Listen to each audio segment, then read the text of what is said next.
In the final months of World War II, when the world was already burning, one machine became a symbol of fear, pride, and desperation. This is the story of the Tiger. Set during the brutal final phase of World War II, the Tiger follows a small German tank crew operating a legendary Tiger I tank on the collapsing Eastern Front. As Soviet forces push deeper into German territory, what was once an unstoppable war machine becomes a steel coffin crawling through mud, snow, and inevitable defeat. The film opens in early 1945. The war is already lost, though many soldiers refuse to admit it. Cities are rubble, supplies are scarce, morale is broken. Yet propaganda still speaks of miracle weapons and final victories. Inside the Tiger tank, we meet our crew. Klaus Richter, the hardened commander. Otto Weiss, the quiet but deadly gunner. Lucas Brandt, the youngest crew member, barely out of his teens. And Dieter Hahn, the exhausted driver who hasn't seen his family in years. These men are not portrayed as heroes, nor as monsters. They are soldiers trapped inside a machine that represents a dying empire.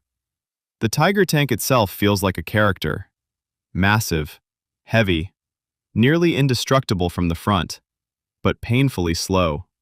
Mechanically unreliable, always hungry for fuel. In one early battle sequence, the crew ambushes a column of Soviet T-34 tanks in a snowy forest. The camera stays mostly inside the tank, tight, claustrophobic shots. We hear metal grinding, shells loading, breathing through panic. Target, 800 meters. Fire. The Tiger destroys its enemies with terrifying precision. But victory feels hollow, because every battle drains fuel they cannot replace. Every victory pushes them further into isolation. As the Soviet army advances, the crew is ordered to hold a small village at all costs. Civilians are fleeing. Buildings are burning. The once proud German army is now fractured and desperate. The film doesn't glorify war. Instead, it shows the psychological weight of defeat. Lucas, the youngest, begins questioning everything. "What are we still fighting for?" he asks quietly. Klaus responds coldly.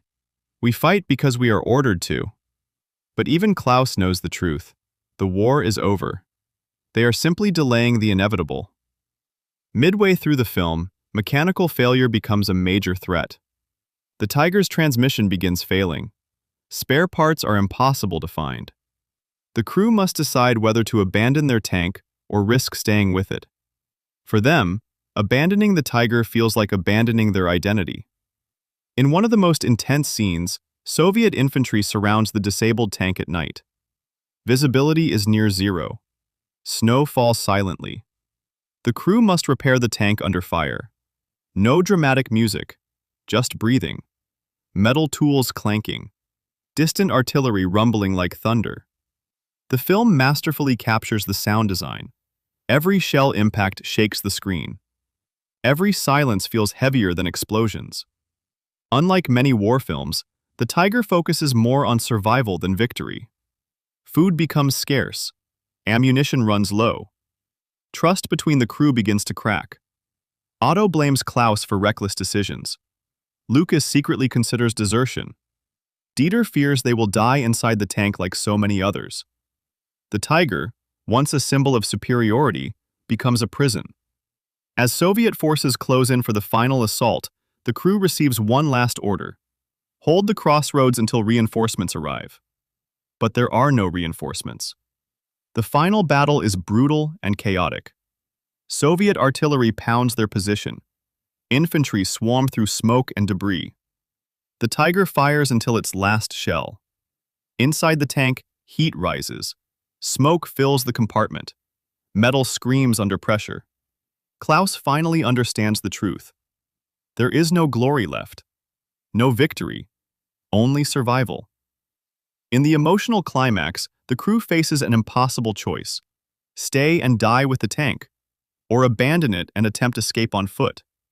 Without revealing too much, the ending is not triumphant. It is somber, reflective, human. The Tiger is not just a war movie about tanks. It is about the collapse of belief. about loyalty in the face of hopelessness, about men trapped inside both steel and ideology. The film's cinematography is gritty and realistic. Colors are cold, grays, whites, deep blacks. The battlefield feels suffocating. There are no glamorous slow-motion hero shots, just mud, fear, and exhaustion. Fans of realistic war films like Fury and All Quiet on the Western Front will appreciate the grounded tone and psychological intensity. But The Tiger stands on its own. It shows war not as a story of good versus evil, but as a machine that consumes everyone inside it. In the end, the Tiger tank, once the pride of German engineering, becomes nothing more than burned steel in a frozen field. And the question remains, was it ever worth it? That is the Tiger.